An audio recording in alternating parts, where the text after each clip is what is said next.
Hello दोस्तों, तो कैसे हो आप लोग। मैं हूं आपका अपना प्यारा जीवन सर। दोस्तों आज हमने चैप्टर नंबर 8 पढ़ना है साइंस 1 का। बहुत ही ज्यादा आईएमपी, थोड़ा फास्ट जाऊंगा नहीं तो फिर ऑडियो सेव नहीं हो पा रहा है। दोस्तों फिलहाल हम शुरुआत करते हैं धातु के भौतिक गुणधर्म के बारे में, जहां पे अंतर लिखो आपको आ सकता है धातु धातु का।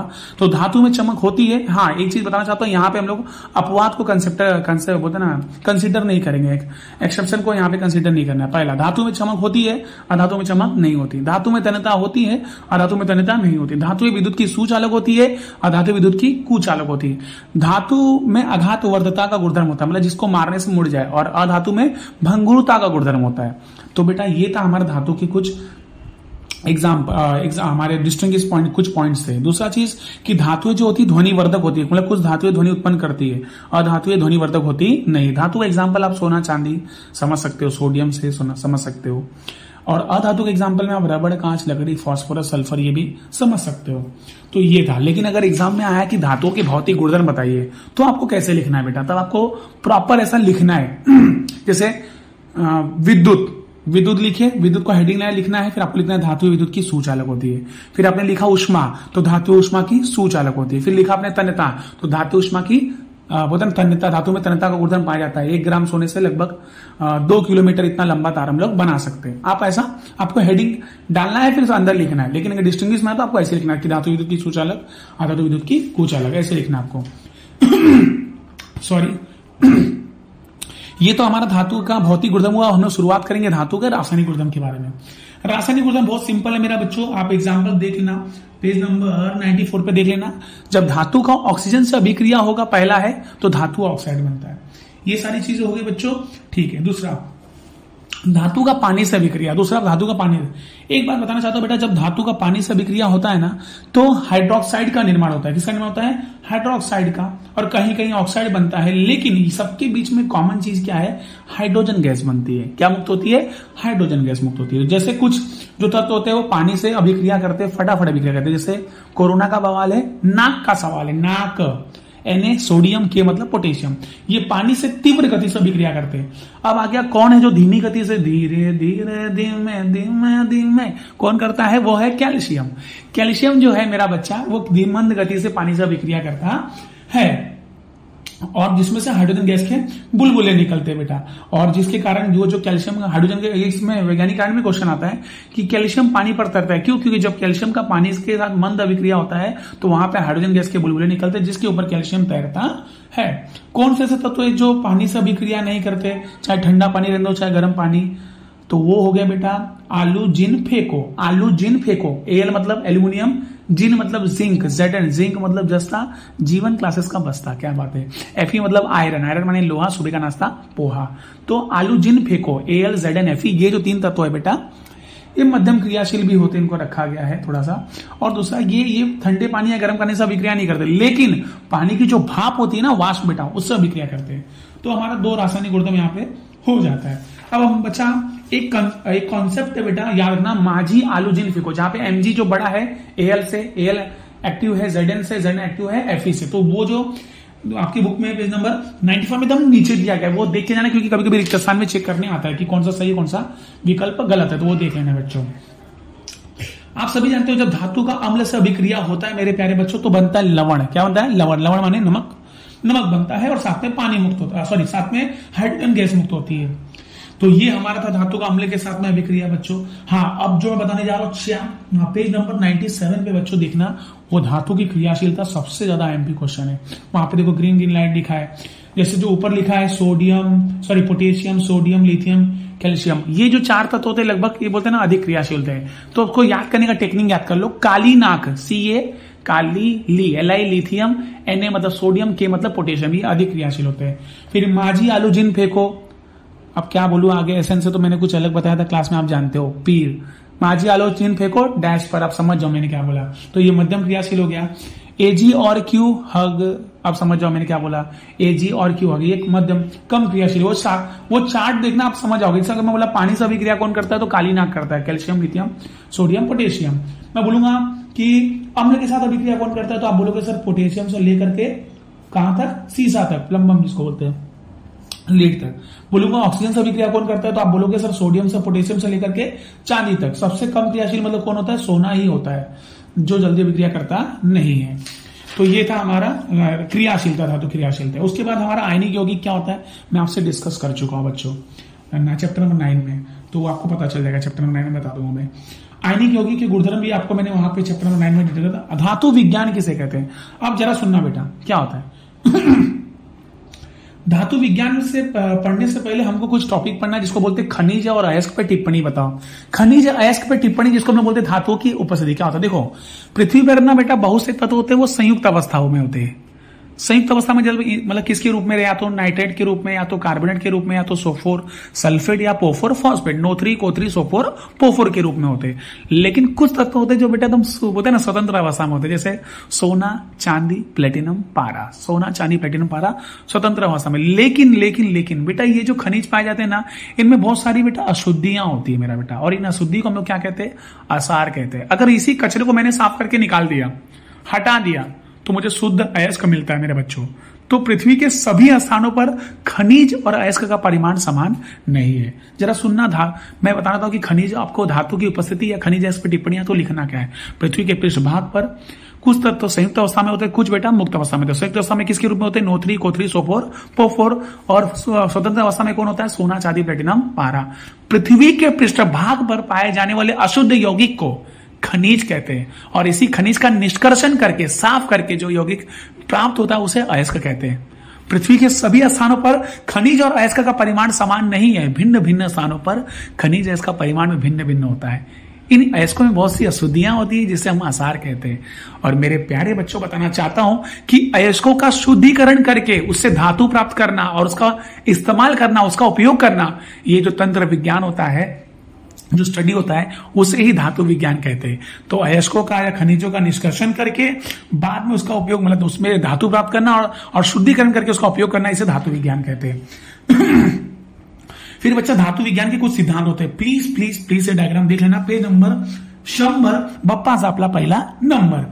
वहां पे दिया है कि अयस्कों का सांद्रीकरण कैसा होता है। तो पहला लिखा है गुरुत्वीय पृथक्करण पद्धति, गुरुत्वाकर्षण पद्धति। तो वहां पे विलिफिल टेबल दिया गया है, आपको मैंने डायग्राम समझा दिया था, तो यहां पे पॉसिबल नहीं, आप देख नहीं पा रहे हो। ऊपर से हम लोग किसका चूर्ण डालते हैं बच्चा, आपको पता है अयस्क का चूर्ण डालते हैं। हल्का कौन होता है, हल्का गंगूबाई होती है। असार याद है ना, असार में 2 लोग होते हैं, कौन कौन होता है बेटा, आयरन ऑक्साइड, सिलिका भी होता है और एक टाइटेनियम ऑक्साइड भी होता है, याद है ना, मैंने आपको सिखाया था। तो वो सब आपको बोलना है मेरा बेटा। फिर आपको पता है जो हल्का रहेगा वो हट जाएगा और सांद्र अयस्क मिल जाएगा, मैंने आपको पूरा सिखाया था। उसी प्रकार से हमारा था बेटा जल पर आधारित पृथक्करण पद्धति, याद है, नीचे से पानी का सप्लाई कर रहे थे, वहां पे जो डायग्राम दिया 101 पे ऊपर वाला, पानी के सप्लाई से जो हल्का होता है कौन होता है, मृदा शुद्धि, असार बोलते हैं। वो हल्का होता है उसको अलग से निकाल लेते हैं, और जो अयस्क होता है वो नीचे से निकाल लेते हैं। फिर चुंबकीय पृथक्करण पद्धति का आपको एग्जाम में दिया गया है, मैंने बोला जो आगे का चक्का होता है वो चुंबकीय वाला, तो अयस्क क्या करता है, चिपक जाता है, और असार जो होता है फेंका जाता है। तो आपको मैंने बताया था। फेन उत्प्लावन पद्धति आपको बता दिया, जहां पे बेटा क्या करते हैं हम लोग, नीलगिरी का तेल लेते हैं, उसको मिलाते हैं उसमें तो झाग बनता है। अब झाग के जो होता है उसमें हमारे अयस्क के कारण, उस झाग में तेली के कारण उसमें क्या करते हैं, चिपक जाते हैं, जिसको हम लोग सांद्र अयस्कों को निकाल लेते हैं, और हमारा जो मृदा शुद्धि वो नीचे से निकल जाता है। तो ये सारी चीजें बच्चा मैं आपको बता दिया था। निच्छालन में क्या करते हैं, आपको याद होगा, छोटा सा मैंने बताया था कि निच्छालन में जब हम लोग क्या करते हैं, धातु का या अयस्कों का सोडियम हाइड्रोक्साइड के साथ में अभिक्रिया करवाते हैं। अगर अभिक्रिया कर गया तो समझिए कि जो अपना अयस्क है, अगर नहीं किया, अगर उसमें घुलता नहीं है, तो अपना क्या है, वो असार है, मृदा शुद्धि है। तो इसे निच्छालन विधि कहते हैं। फिर धातु के निष्कर्षण का बेयर्स पद्धति मैंने आपको बताया था बेटा। हमारे देश में एल्यूमिनियम की पैदावार ज्यादा करना है, एल्यूमिनियम इसको दिखाते हैं Al से। परमाणु क्रमांक कितना होता है बच्चों, 13 होता है। इलेक्ट्रॉनिक अनुरूपण 2 8 3। संयोजकता होता है 3, चांदी जैसा सफेद रंग होता है इनका बच्चा। और एक धातु तत्व है, सामान्य तत्व है बेटा एल्यूमिनियम। इसका एग्जाम में आता है 2 8 3 मतलब एल्यूमिनियम होता है बेटा। संयोजकता 3 हो गया, अंतिम कक्षा में 3 इलेक्ट्रॉन। इलेक्ट्रॉनिक अनुरूपण 2 8 3, सफेद चांदी जैसा रंग होता है। ये हमको पैदा करना है, ये हमको उत्पन्न करना है। तो बेटा देखो, शुद्ध एल्यूमिनियम अगर आपको प्राप्त करना है तो उसकी 2 विधि होगी। पहला होता है एल्यूमिनियम के निष्कर्षण की, एल्यूमिना के निष्कर्षण की बेयर्स पद्धति, बेयर्स नाम के साइंटिस्ट ने बताया था। और दूसरी होती है विद्युत अपघटन या विद्युत विश्लेषण। तो सबसे पहले में हमको मिलेगा एल्यूमिना। एल्यूमिना कहो या एल्यूमिनियम ऑक्साइड कहो बेटा, Alu2O3 Al2O3 सेम चीज है। तो इसका क्या होता है आपका डायग्राम तो देख लेना बेटा, मैंने आपको अच्छे से बताया था कि एल्यूमिनियम का सर्वसामान्य अयस्क कौन होता है बेटा, बॉक्साइट। Very good. दूसरा बॉक्साइट का दूसरा नाम होता है एल्यूमिनियम ऑक्साइड, क्या बात है, Alu2O3। अब तीसरा, इसमें कितना परसेंट बॉक्साइट होता है बेटा, 30 to 70%, 30 से 70%। चौथा पॉइंट, शेष बचे भाग में क्या होता है, असार। असार मैंने गंगूबाई बताया था मैंने। असार में कितनी चीज आती है, 3 चीज आती है, आयरन ऑक्साइड आता है, सिलिका आता है और टाइटेनियम ऑक्साइड आता है, TiO2 होता है मेरा बच्चा।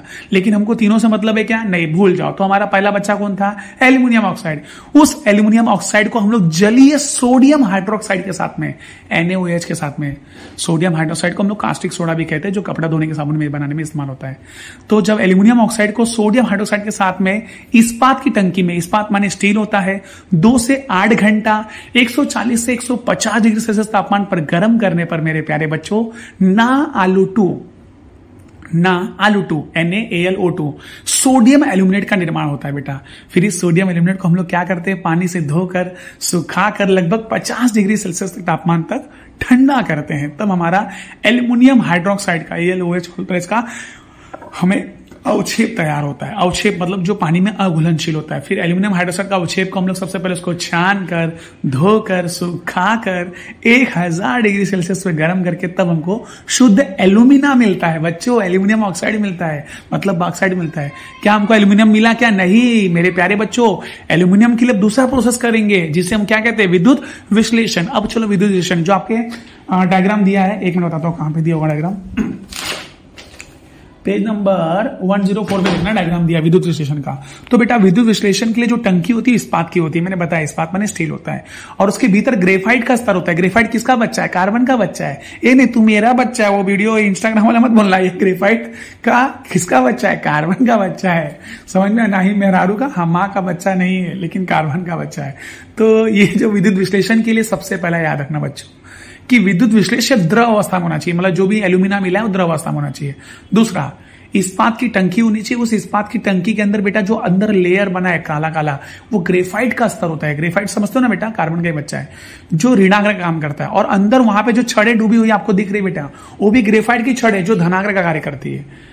विद्युत विश्लेषण के लिए तापमान होना चाहिए 2000 डिग्री सेल्सियस, परंतु इतना तापमान संभव नहीं है मेरे प्यारे बच्चों। तापमान को कम करने के लिए सबसे पहले उसमें मिलाते हैं क्रायोलाइट। मैंने आपको बताया था क्रायोलाइट क्या होता है, Na3 अलिफ लैला 6 Na3AlF6, ये मिलाते हैं। तापमान को और कम करने के लिए इसमें मिलाते सॉरी तापमान को कम करने के लिए इसमें हम लोग मिलाते हैं Cf2, अभी बताया मैंने। कैल्शियम फ्लोराइड बोलते हैं CaF2, जिससे तापमान 1000 हो जाता है और आसानी से विद्युत विश्लेषण हो जाता है। माइनस से, ऋणाग्र से हमारे जो स्तर से, वहां से हमको शुद्ध एल्यूमिनियम प्राप्त होता है बेटा, और धनाग्र से ऑक्सीजन गैस मुक्त होती है। ऑक्सीजन गैस मुक्त होती है, और आपको पता है जिस अभिक्रिया में ऑक्सीजन गैस मुक्त होती है उसे अवकरण कहते हैं। तो इस अभिक्रिया को हम लोग अवकरण पद्धति भी कहते हैं या विद्युत विश्लेषण कहते हैं। दोस्तों एक क्वेश्चन आता है कि इनमें विद्युत अवकरण के दौरान, यहाँ पे विद्युत विश्लेषण के दौरान वो जो कार्बन ग्रेफाइट की छड़ें थे क्यों बदल दी जाती है बेटा, सीधी सी बात है। देखो ग्रेफाइट की छड़ें क्यों बदल जाती है, क्योंकि बेटा ये जो ग्रेफाइट है किससे बना होता है, कार्बन से, प्लस वहां से कौन सी गैस निकल रही है, ऑक्सीजन। तो कार्बन ऑक्सीजन की संयोग होकर बेटा कार्बन डाइऑक्साइड गैस बनती है, जिसके कारण ये जो छड़ें होती है वो अनुपयोगी हो जाती है। इसलिए समय समय पे इसको बदला जाता है। एक आपसे रिक्वेस्ट करता हूं, वहां पे धनाग्र अभिक्रिया लिखा है, ऋणाग्र अभिक्रिया, कुछ भी करो, रट्टा मारो, कुछ भी करो, उसको याद कर लेना बेटा। चलिए शुरुआत करते बेटा आगे का टॉपिक जिसको हम लोग कहते हैं मेरा बेटा भर्जन क्या है। मध्यम क्रियाशील की बात करेंगे। भर्जन क्या है, जिसे हम लोग जारण भी कहते हैं, आपके बुक में नाम नहीं दिया गया है। भर्जन को ही हम लोग जारण भी कहते हैं बेटा। और दूसरा है कैल्सीकरण, जिसे हम लोग निस्तापन कहते हैं। चलिए बेटा भर्जन क्या होता है, सुनिए बेटा, याद रखना। हवा की अधिकता में जब हम लोग धात्विक सल्फाइड को गर्म करते हैं तो उसका रूपांतरण हो जाता है धात्विक ऑक्साइड में। सिंपल समझा दूं, धातु सल्फाइड से बन जाएगा धातु ऑक्साइड। क्या किया, गर्म किया। हवा मजबूत रहना चाहिए हवा की अधिकता में, तो उसे हम लोग भर्जन या जारण कहते हैं। अब वही कैल्सीकरण क्या होता है, देखो क से कैल्सीकरण जिसे निस्तापन भी कहते हैं, और क से होता है कार्बोनेट, कानी याद रखना, कार्बोनेट निस्तापन। Very good. जब कार्बोनेट अवयस्कों को बेटा याद रखना सीमित हवा मतलब जब हवा ना के बराबर रहे, अधिक गर्म करने पर कार्बोनेट का रूपांतरण भी किसमें होता है, ऑक्साइड में। सिंपल टेक्निक, कार्बोनेट से क्या बन गया, ऑक्साइड। कम हवा रहेगा, मतलब ना के बराबर, हवा है ही नहीं मेरा बेटा, तो उसे हम लोग कैल्सीकरण या निस्तापन कहते हैं मेरे प्यारे बच्चों। देखो जहां पे हवा आया ना मेरा बेटा, समझ जाना कि वहां पे O2 लगेगा, ऑक्सीजन लगेगा। जैसे मैंने बोला मैग्नीशियम को जलाया गया, अब बोलोगे अरे सर कुछ दिया नहीं, तो मैग्नीशियम मतलब क्या होता है, Mg। कहां जलाया गया, हवा में जलाया गया, तो प्लस O2 बन गया माजी ओ मैग्नीशियम ऑक्साइड बन गया। ये आपको थोड़ा सा ट्रिक याद करना पड़ेगा मेरा बच्चा। चलिए, तो हमारा कैल्शीकरण स्थापन हो गया है मेरे प्यारे बच्चों। अब हम लोग स्टार्ट करने वाले कि जंग किसे कहते हैं। आप सभी जानते हो मेरे प्यारे बच्चों, हवा, नमी, आर्द्रता, जलवाष्प के कारण लोहे पर लाल भूरे रंग की परत जम जाती है, जिसे जंग कहते हैं।